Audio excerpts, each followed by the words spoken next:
Olá, gente. Espero que estejam todos bem. Nossa aula de hoje será sobre alotropia. E o que vem a ser alotropia? É um nome estranho, é um nome diferente, mas é um conceito bem rápido e bem simples que a gente vai aprender. Então, os compostos que são alotrópicos são aqueles que o mesmo elemento químico vai produzir, vai formar diferentes substâncias simples. Então, como nós temos aqui, o elemento químico oxigênio teve a junção de dois átomos formando o gás oxigênio. O elemento químico oxigênio, de novo oxigênio, vejam que é o mesmo elemento químico, só que com uma quantidade de átomos maior, um átomo foi adicionado e há a formação, no caso, do gás ozônio. São substâncias simples diferentes, mas que possuem o mesmo elemento químico como uma matéria-prima, vamos dizer assim. Aqui nós temos o fósforo chamado fósforo branco e o fósforo vermelho, que são formados pelo mesmo elemento químico, mas têm substâncias diferentes, são substâncias diferentes. Aqui nós temos o enxofre, que é o enxofre rubídico, e aqui o enxofre monoclínico. Esse enxofre aqui, desculpa, não é rubídico, é rômbico, tá certo? Enxofre rômbico e enxofre monoclínico também são alótropos. Alótropos um do outro, tá certo? E nós temos um dos exemplos mais famosos, que são os carbonos, a alotropia entre os carbonos. Então, nós temos o carbono grafite, que é alótropo do carbono diamante. Vejam que eles têm como componente o mesmo elemento químico, que é o carbono, aqui o mesmo elemento químico, que é o oxigênio, aqui o mesmo elemento químico, que é o enxofre, e aqui, o fósforo, e aqui o mesmo elemento químico, que é o enxofre. A gente vai falar agora um pouquinho sobre a alotropia do oxigênio. Como é que essas moléculas de oxigênio vão se juntar para formar as substâncias simples que nós estamos estudando. Então, a gente vai observar aqui que a molécula de gás oxigênio se formou a partir de uma ligação dupla. Na química, existem três tipos de ligações, que são representadas por traços, mas a gente não vai chamar de traço, a gente vai chamar de ligação. Então, quando vem um traço só, a ligação se chama simples. Quando vem dois juntos, a ligação se chama dupla. E quando vem três, a ligação se chama tripla. Então, o que é que eu vou ter aqui nessa formação do gás oxigênio? Eu vou ter duas ligações simples, ou, mais correto de se dizer, uma ligação dupla, certo?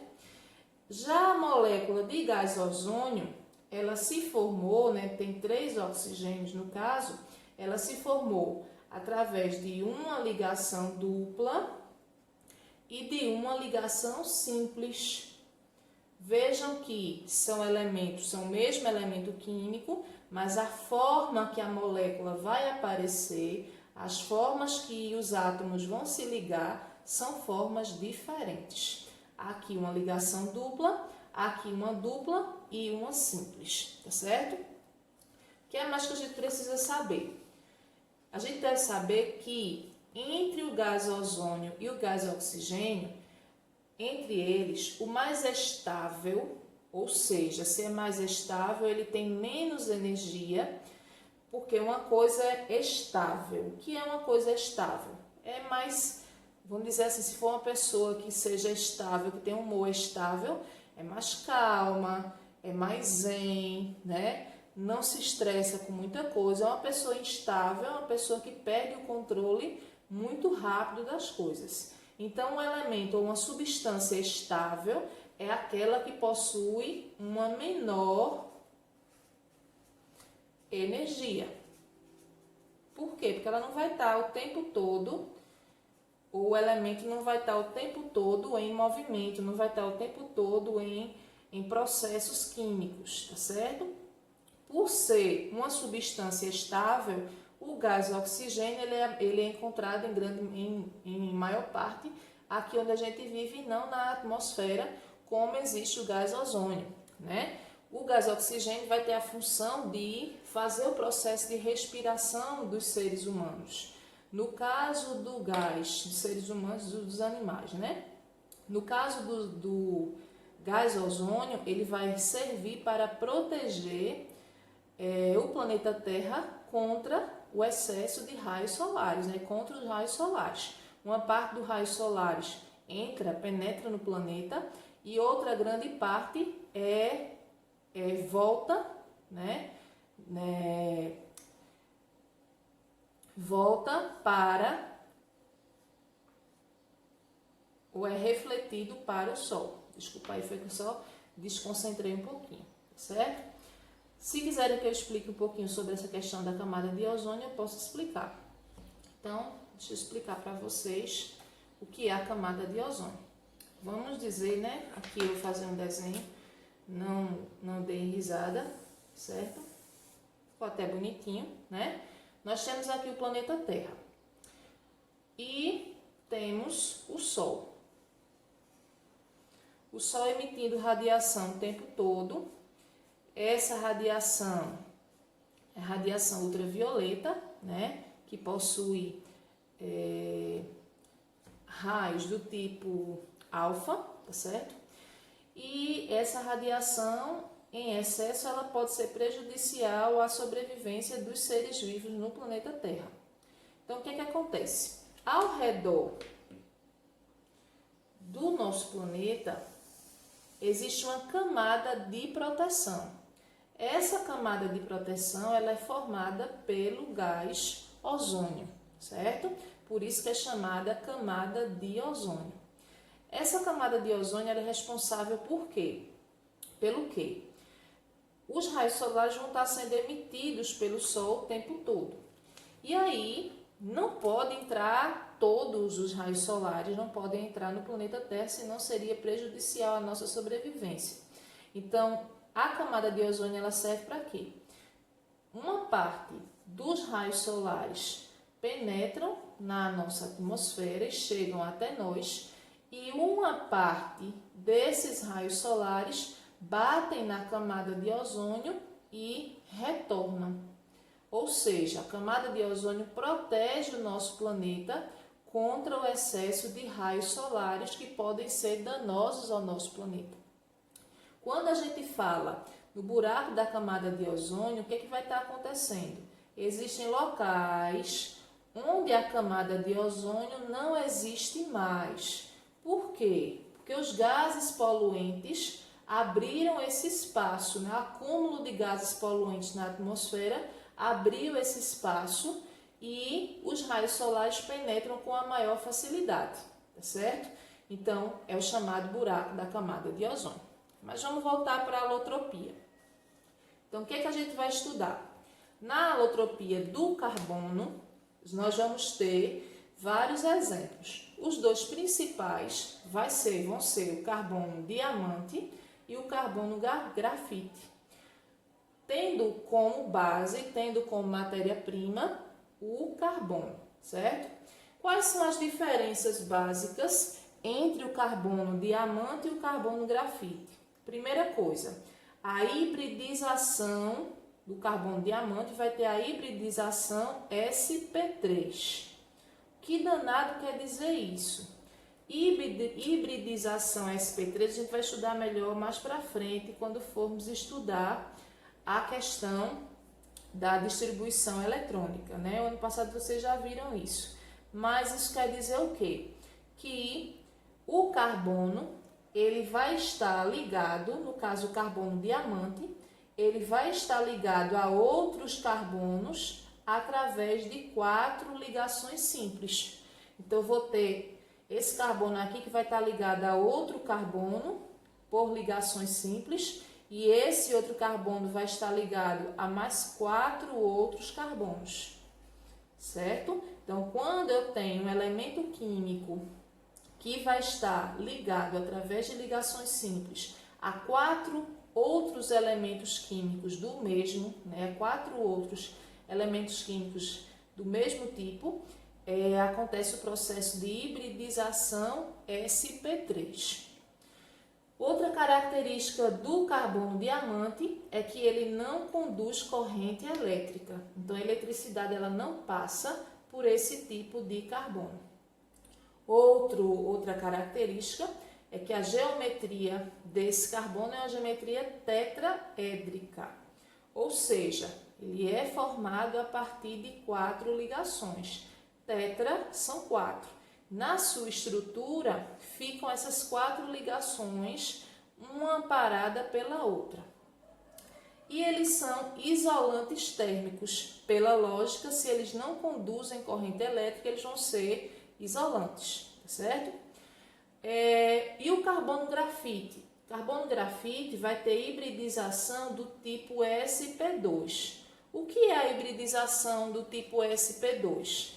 É quando o carbono está ligado por uma ligação simples e uma ligação dupla. Uma ligação simples e uma ligação dupla. Aí se chama hibridização sp. Os carbonos grafites vão ser bons condutores de eletricidade, tá certo?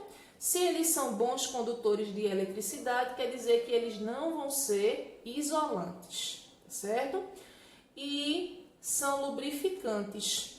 Essa característica deles serem lubrificantes é que eles vão deslizar mais fácil nos ambientes. Outra característica do carbono grafite é a sua cor preta. Por que ele possui a cor preta? Porque as suas moléculas, os seus carbonos, as suas ligações são tão unidas, tão juntas, que a luz não consegue ultrapassar por dentro do carbono, certo? Por dentro do carbono grafite. Por isso ele vai ter uma coloração negra. Só para você fazer em casa um experimentozinho simples, se você pegar uma folha de carbono, aquelas folhas azuis de carbono, que você coloca uma folha branca e abaixo outra folha branca e escreve na folha branca que você colocou em cima. Você vai ter embaixo, na última folha, o que você escreveu em cima, né? Então, o que acontece? Você pega uma folha daquela de carbono e coloca contra a luz, você vai perceber espaços que existem entre um carbono e outro. No caso do carbono grafite, isso não vai acontecer porque suas moléculas estão bastante unidas, as suas ligações são uma em cima da outra, certo? Continuando, a gente vai falar um pouquinho sobre os outros alótropos do carbono. Então, o carbono não tem somente o carbono diamante e o carbono grafite, não. Também vão existir outros tipos de carbono. O fulereno, certo? O nome é bem engraçado. Mas aí, se aparecer uma questão lá que venha falando sobre fulereno. Fulereno é o quê? Um alótropo de carbonos. Um alótropo do carbono diamante, um alótropo do carbono grafite. Outro tipo de alótropo dos carbonos é o nanotubo de carbono de parede simples, certo? Outro exemplo, nanotubo de carbono de parede múltipla. Esse de parede simples, a união, as ligações entre eles são separadas, certo? Já o de parede múltipla, as ligações são bem unidazinhas, tá certo? E eles possuem várias paredes. Isso dificulta a passagem da luz. E por último, nós temos o grafeno. O grafeno, se vocês quiserem pesquisar no YouTube, ele está sendo bem utilizado para produção tecnológica, dentro do aspecto tecnológico. Se vocês colocarem lá no YouTube, vocês vão encontrar vários vídeos falando sobre o grafeno, certo? Vamos falar agora sobre fósforo branco e fósforo vermelho. O fósforo branco, ele é considerado uma arma química e só pode ser colocado dentro da água. Por quê? Porque em contato com o gás oxigênio, ele pode causar grandes explosões. Já o fósforo vermelho é aquele fósforo que a gente encontra na caixa de fósforo.